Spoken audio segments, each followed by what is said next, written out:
শুরু হচ্ছে আজকের গল্প, অন্ধকারের শিক্ষার্থী। অর্ণবের জীবন ছিল একদম সাদামাটা। প্রতিদিন কলেজ যাওয়া, বন্ধুদের সাথে আড্ডা দেওয়া, ক্লাসের সময় মোবাইলে গেমস খেলা, আর সন্ধ্যায় বাড়িতে ফিরে পড়াশোনার চাপে পিছিয়ে যাওয়া, এটাই ছিল তার রুটিন। সে সবসময় নিজেকে অন্যদের চেয়ে আলাদা মনে করতো না, বরং ভাবতো তার মতো সাদামাটা মানুষদের জীবন কোনো রকম চমক ছাড়াই চলবে। কিন্তু একদিন সবকিছু বদলে গেল। ক্লাস শেষে হঠাৎ করে প্রফেসর মুখার্জি তাকে ডেকে পাঠালেন। অর্ণব একটু বিস্মিত হলো। আমাকে কেন ডাকা হয়েছে? সে মনে মনে ভাবল, সে তো ভালো ছাত্র নয়, ক্লাসে তার পারফরমেন্স মাঝারি মানের। তবে সে ভাবল প্রফেসর হয়তো তার গ্রেড নিয়ে কথা বলবেন। কিন্তু সেই কথোপকথন যেন সম্পূর্ণ অন্যরকম ছিল। প্রফেসর মুখার্জি বললেন, অর্ণব, তোমার জীবনে কিছু বড় পরিবর্তন আসতে চলেছে। তুমি জানো না, কিন্তু তোমার ভিতরে এক বিশাল শক্তি লুকিয়ে আছে।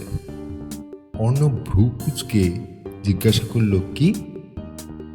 আমি তো সাধারণ একজন মানুষ প্রফেসর, কোনো শক্তি সম্পর্কেই জানি না।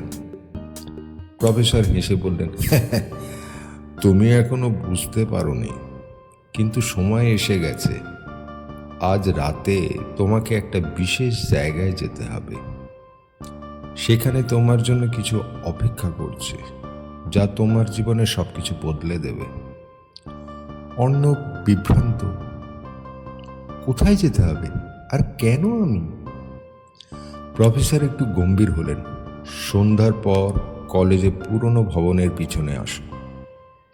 কিছু জিনিস নিজের চোখে দেখবে। এদিন সন্ধ্যায় অর্ণব যখন নির্দিষ্ট স্থানে পৌঁছালো, তখন সে দেখতে পেল কয়েকজন সহপাঠীও সেখানে জড়ো হয়েছে। তাদের চোখে মুখে একই প্রশ্ন, কেন তারা এখানে? প্রফেসর মুখার্জি তাদের সামনে এসে দাঁড়ালেন। তোমরা সবাই বেছে নেওয়া হয়েছ কারণ তোমাদের প্রত্যেকের মধ্যে আলাদা কিছু আছে। তবে এটা তোমাদের নিজেদের জানতে হবে। আজ রাত থেকে তোমরা এক নতুন অধ্যায়ে প্রবেশ করবে।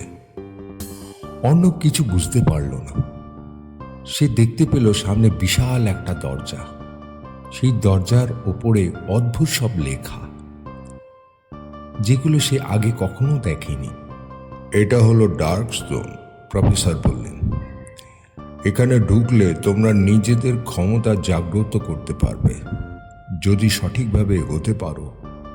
তবে সাবধান, এখানে ভুল করলে ফেরার পথ থাকবে না। এই কথা শোনার পর অর্ণবের মনের ভিতর এক অজানা ভয় ঢুকে গেল, কিন্তু তার সাথে সাথে কৌতূহলও বেড়ে গেল। পরক্ষণেই সে ভেতরে ঢুকে গেল। ভিতরে ঢুকে সে দেখতে পেল চারপাশে অদ্ভুত আলোকিত পরিবেশ, যেন অন্য এক জগতে এসে পড়েছে সে। সেখানে আরো কয়েকজন ছাত্রছাত্রীরা ছিল, যারা সবাই ভীত। কেউ বুঝতে পারছে না ঠিক কি হতে যাচ্ছে। হঠাৎ মাটিতে একটা জ্বলন্ত টুকরো দেখতে পেল অর্ণব। সে সেটা তুলে নিতেই তার ভেতর দিয়ে এক শক্তি প্রবাহিত হলো। তার শরীরের প্রতিটা অংশ যেন কেঁপে উঠল। চোখের সামনে ধোঁয়ায় ঢেকে গেল সবকিছু। এটা কি? সে মনে মনে ভাবল। কিছুক্ষণ পর তার দৃষ্টি ফিরল, আর সে বুঝল তার ভিতরে কিছু একটা বদলে গেছে। এখন সে আর আগের মতো নয়। তার শরীরের প্রতিটা কোষে যেন নতুন এক শক্তি ভর করেছে। কিন্তু সে এখনো জানে না এই শক্তির সাথে এসেছে গুরুতর দায়িত্ব।